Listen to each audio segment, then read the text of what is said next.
Did you imagine yourself with a girl, you think, just because you are a girl? Yeah, I did. Yeah, I did. I yeah. think it's one of those things you just picture Yeah. without knowing it. Picture yourself doing hair and things like Yeah, that. yeah. Buying dresses. Yeah.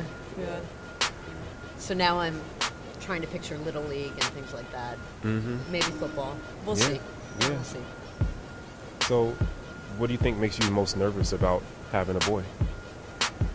Education does not equal empowerment, and also that we cannot be dependent on politicians or leaders or anyone outside of ourselves and our homes to succeed.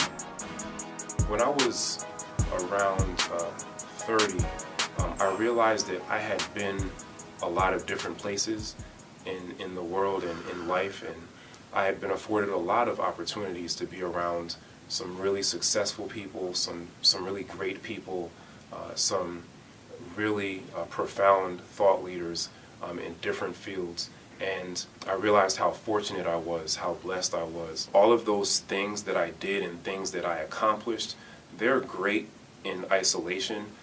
However, they're way more meaningful because of the story behind what got me there and what got me through. I realized that I had a story to tell.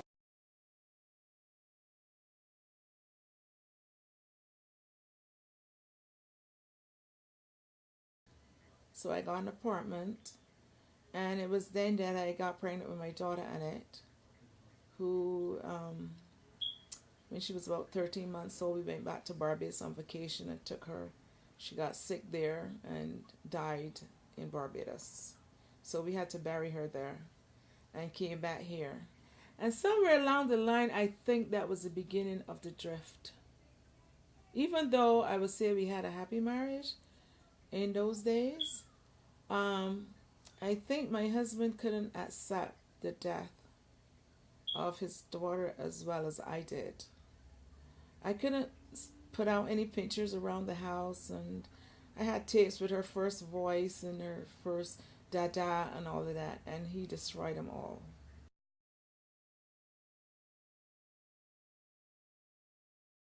My mother and father never married. I never knew my father, actually. He was never a part of my life. I met him when I was I think it was about 11 years old.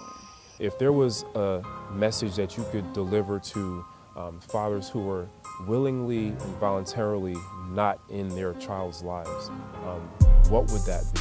Prior to becoming a parent, I never knew how great it would be to hold my own child and look at that child in the eye and to know that he's me, he's a part of me. And parents who are not in their children's lives don't realize that, sure, they're robbing the child. They're also robbing themselves of potentially the greatest gift that God's given us. By not explaining and instilling in our boys that they are worthy, okay, then they lose the idea that anything that they then do subsequently is also worthy. All right, Dad. What things are you the most proud about in your life?